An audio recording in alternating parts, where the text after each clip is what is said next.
Hola, bienvenido a esta clase número 6 de Eclesiología, Doctrina de la Iglesia. Con esta clase vamos a cerrar, así que no te atrases con tus deberes para que puedas seguir avanzando. Recuerda que el nivel 2 está compuesto por Eclesiología, Consejería Cristiana, Homilética y también la clase de, se me escapa el nombre, aquí está, Escatología. Así que completa los 4 niveles para obtener tu estola color celeste de segundo nivel y último de Pesher. Vamos directo al grano. Nos quedamos conversando en la clase anterior sobre el diaconado, sobre los diáconos, sobre la necesidad que surgió cuando ellos tomaron este protagonismo bíblico, por decirlo de alguna forma. Y es importante entender que en un principio la palabra diácono no se la usaba como un término que describía a estas personas, sino a estos 7 hombres que fueron escogidos con mucha oración, se les conocía como los 7 varones. Y conforme su prestigio fue creciendo, se les llamaba diáconos, ¿no? De diaconía, diácono, diaconado, diácono, ¿ok? De la ayuda que ellos prestaban. Y este ejemplo de la iglesia madre de Jerusalén, que fue donde se extendió hacia los demás partes de la extensión del evangelio, copiaron este modelo y ya tú en otros relatos ves que cuando Pablo se dirige a los filipenses, él saluda a los obispos y diáconos, como está en Filipenses capítulo 1 en sus primeros versículos. Entonces ya se ve que se habían dado cuenta que la estructura era muy saludable y dijeron, bueno, lo bueno se lo copia, se lo adapta, y llevaron esta estructura del diaconado a la iglesia, con los obispos y diáconos. Es una evolución del término porque el diácono evoluciona con este término de servidor para poder ayudar en otras actividades que el pastor no pueda cubrir. Hechos 6 nos narra algunos requisitos espirituales que deben tener los diáconos. Cuando empiezan a buscar hombres, dice el versículo 3, busquen hermanos entre vosotros 7 hombres, varones, de buen testimonio, llenos del Espíritu Santo y de sabiduría, a quienes encarguemos este trabajo. Entonces, algunas características: de buen testimonio, llenos del Espíritu Santo, de sabiduría, llenos de fe. Entonces, un requisito para el diaconado es tener buen testimonio, ser un buen esposo, un buen padre, un buen empleado, un buen empresario, justo, correcto, porque eso habla también de nuestra fe. En los requisitos generales, Primera de Timoteo más adelante nos habla de lo siguiente.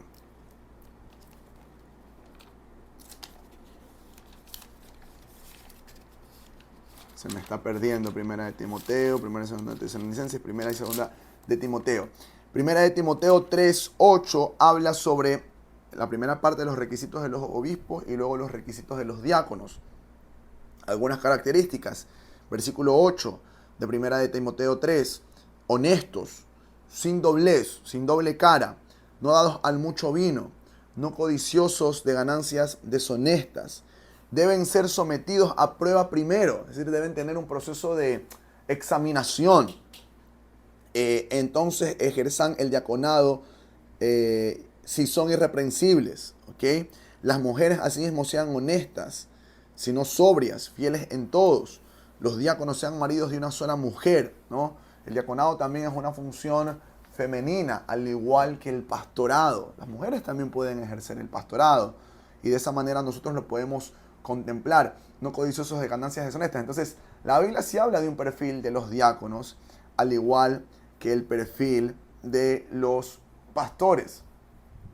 Ahora, el diácono debe ser alguien no nuevo en la fe. Debe ser alguien que ya haya caminado algunos años con la fe, porque no deja de ser una función, una actividad que conlleva muchos ataques del enemigo, y la persona muy seguramente tierno en la fe puede caer y puede sucumbir de alguna manera ante este tipo de situaciones. El diácono debe tener experiencia, debe tener un hogar también que respalde su diaconado. Y algunos de los deberes específicos, ya hablando de una manera más actual, que ejercen los diáconos es la ayuda al pastor en poder visitar enfermos, ¿no? Poder llevarles una palabra, una oración, cubrir al pastor en oración mientras él esté predicando, dar la bienvenida a nuevas personas, no estar pendiente de lo que ocurre en la iglesia, motivar a aquellos miembros que se han alejado de la iglesia, ¿no? Empezar a hacer esa búsqueda de hormiguitas de las personas que de alguna forma no están congregándose con fidelidad, y animar a los que por algún motivo se están cambiando de residencia o se están cambiando de iglesia a que no pierdan la fe. Y aquí quiero hacer un énfasis al tema de esta importancia, ¿no? Hay iglesias que son muy celosas de su congregación. Es como que si no te congregas en Ciudad Refugio, poco y más, y cualquier otra iglesia vas a estar en pecado. Pero lo cierto es que somos el cuerpo de Cristo y somos una sola iglesia con diferentes congregaciones alrededor del mundo. Y creo que el mayor desafío de alguien que se deja de congregar contigo en tu iglesia es que esa persona continúe congregándose. La mayor derrota es cuando una persona se aleja de la fe por completo. Entonces, creo que una tarea también del diaconado, de los pastores en general, es que si alguien por algún motivo de distancia o discrepancia deja de congregarse, se mantenga fiel al servicio y a la iglesia en la que se congrega. Y es algo que debemos romper, esa barrera de ese celo de no dejar que nadie esté en otro lugar. También los diáconos pueden ser llamados a ejercer liturgia de las ordenanzas que nos deja la Biblia. Pueden bautizar si así el pastor los embiste de autoridad, llevar la cena del Señor también, participar activamente de las finanzas de la iglesia, es importante. Pero para eso también el diácono debe ser alguien que diezme con fidelidad. Y de la misma manera también cuidar que los demás diezmen, ¿no? El diácono también debe ser alguien que traiga y aporte nuevas maneras de bendecir a la iglesia con planes, con ideas. Velar por la salud económica del pastor es una bella responsabilidad de los diáconos. Yo recuerdo uno de los diáconos en el primer tiempo de Ciudad Refugio estaba muy pendiente de la salud financiera de los pastores. Yo recuerdo que en momentos de prueba, este diácono se movía, intentaba bendecir económicamente no solo con sus recursos, sino animando a las demás personas. Y esto es bueno saber que uno puede tener ese apoyo en el diaconado de nuestra tranquilidad espiritual, que uno sabe que tiene diáconos preocupados en velar, ser puntuales y sobre todo ayudar al pastor cuando se sienta agobiado. Otros deberes específicos que podemos estar solicitando de los diáconos es estar atentos a problemas que se dan en la iglesia, ¿no? A veces hay falsos rumores, chismes, y el diácono debe ser muy sabio en cortar, muy sabio en confrontar, muy sabio en no permitir que cosas que provienen de Satanás, como desunión, chisme, doctrinas falsas, corrompan la iglesia. Cortarlo, llevarlo al pastor, ser progresistas también en el sentido del cambio, ver que la iglesia esté, el templo físicamente hablando, esté radiante, esté bello, esté limpio, esté aseado, y sobre todo la unidad. Los diáconos deben estar unidos a su pastor. Cuando el diácono siente que es una competencia de su pastor y el diácono quiere opacar la labor del pastor, el diaconado ha perdido el rumbo. Y te digo esto porque muchas veces la persona que ejerce el diaconado, de alguna manera, es su preparación para en un futuro ejercer el pastorado. Y todo diácono que siembra desunión va a cosechar división en el futuro. Todo diácono que no se somete a su pastor y es una piedra de tropiezo, va a sembrar también en el futuro en su ministerio tropiezo y dolor. Porque el diácono está ahí para hacer ese sustento, para hacer esa cobertura y no para hacer desunión. Entonces, si tú tienes la responsabilidad del diaconado en la iglesia donde te congregas, procura siempre ser ese apoyo a tu pastor y no esa piedra de tropiezo, porque los diáconos deben tener ese sentido de unidad. Te hago algunas acotaciones importantes también, porque por momentos nosotros saltamos algunos temas, creo que por olvido mío, y quiero cerrar esta clase también con el tema del obispado. La Biblia nos narra en Primera de Timoteo capítulo 3, así mismo como nos narra requisitos para el diaconado, nos narra requisitos para el obispo. Recuerda que el obispo es otra palabra que utiliza la Biblia para pastores. Dice 1 de Timoteo 3, si alguno en el obispado buena obra desea, es decir, que es algo hermoso querer dedicarse al pastorado. Pero es necesario que el obispo sea irreprensible, marido de una sola mujer, sobrio, prudente, decoroso, hospedador, apto para enseñar, no dado al vino, no pendenciero, no codicioso de ganancias deshonestas, sino amable, apacible, no avaro, que gobierne bien su casa, que tenga a sus hijos en sujeción con toda honestidad, pues el que no sabe gobernar su propia casa, ¿cómo cuidará de la iglesia de Dios? No un neófito, no sea que envaneciendo se caiga en la condenación del diablo. También es necesario que tenga buen testimonio de los de afuera para que no caiga en descrédito y en lazos del diablo. El obispo tiene una gran responsabilidad como guía de la iglesia. El pastor debe ser ejemplo en su casa, ejemplo con sus hijos. Por eso, pastores, debemos cuidar nuestro primer ministerio como es nuestro hogar, nuestro matrimonio. Si no tienes un matrimonio sólido, de nada te sirve tener una iglesia sólida. Y ahí es donde Satanás ataca, ¿no? Haciendo que el obispo, el pastor, se preocupe tanto por su iglesia, que descuide a su familia y luego tiene muy bien a su iglesia y su familia, su esposa está dolida, sus hijos están rebeldes ante el evangelio, no quieren saber nada.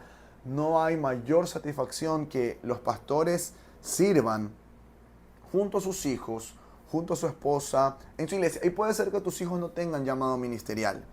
Puede ser que tu esposa no tenga llamado pastoral. Yo discrepo mucho y son cosas que es importante hablarnos en este tipo de oportunidades. Hay gente que dice, la esposa del pastor no es pastora. Y eso es correcto. Y usan este análisis. Porque a la esposa del doctor no le llamamos doctora. Porque a la esposa del arquitecto no le llamamos arquitecta. ¿Por qué le vamos a llamar pastor a la esposa del pastor? Y eso es correcto. Porque hay mujeres, esposas de pastores, que no tienen el llamado pastoral. Que apoyan a su esposo, que lo cubren en oración, pero tienen su carrera, su profesión, o se dedican al hogar, y está bien. Pero por otro lado, hay esposas de pastor que sí tienen vocación pastoral, que sí aman el servicio a Dios de manera bivocacional o a tiempo completo y que sí son pastoras. No porque su esposo es el pastor, sino porque tienen un llamado pastoral a cuidar personas, a predicar, a velar por otros, a responsabilidad administrativa. Entonces, si bien es cierto, si la esposa del pastor no tiene llamado pastoral, está bien, pero no digas que la esposa del pastor no puede ser pastora porque puede tener su llamado individual entre ella y Dios, como ya lo vimos, que este es un tema de llamado, no es un tema de estudio. Entonces, no hay nada más grato, retomando la idea anterior, que un pastor pueda servir con sus hijos. Y así mismo, tus hijos puede ser que no tengan llamado pastoral. Yo vengo de una generación pastoral. Mis padres son pastores. Fueron pastores de la obra bautista por 35 años, ¿no? Mi padre está en la presencia de Dios. Ahora mi mamá ejerce su pastorado de una manera más en segundo plano. Predica en un ministerio, apoya aquí en Ciudad Refugio, pero ya no con tanto protagonismo y liderazgo. Yo soy pastor, mi esposa tiene el llamado pastoral también, es pastor en Ciudad Refugio, mi hermano es pastor, mis hermanas son esposas de pastores y también tienen el llamado pastoral. Somos una familia pastoral. No sé qué pasará con la tercera generación, mis sobrinos y mis hijos, pero pues si alguno quiere ser pastor, gloria a Dios. Pero de que sean pastor es algo entre Dios y ellos, pero que sirvan a Dios es algo que yo como padre sí debo inculcarles. Ellos pueden ser arquitectos, doctores, médicos, bailarines profesionales, chefs profesionales, ingenieros en sistemas, lo que quieran ser. Pero siervos de Dios sí deben ser. Y esa es mi tarea como padre, inculcarles el amor al servicio a Dios. Si son pastores, gloria a Dios. Me encantaría tener una tercera generación. Ser yo abuelo de pastores, me encantaría. Que haya una cuarta generación de pastores santos, me parecería fabuloso. Y que le digan, oye, yo escuché a tu bisnieto, a tu bisabuelo, perdón, Harold Sante. Yo escuché a tu abuelo, Israel Sante. Yo escuché a tu padre, Israel Sante II, a Lucas. Me encantaría. Eso solo Dios lo sabe. Pastor es una cosa, pero servidor es indudable. Entonces, a veces los pastores nos desembocamos tanto en la iglesia que descuidamos nuestros hogares y eso es un error. Por eso el consejo de Pablo a Timoteo es que el pastor cuide bien de su casa. Pastores, cuidemos de nuestros hogares porque ese es nuestro mejor ministerio. Yo espero que hayas podido aprender algo más sobre el funcionamiento de la iglesia, de este órgano vivo llamado iglesia, y sobre todo que hayas descargado el libro porque ahí hay más información. En estos videos cortos no podemos abarcar todos los temas, pero sí queremos enseñarte algo. Así que yo te felicito por llegar hasta acá, felicidades por completar esta materia y nos vemos en las siguientes clases.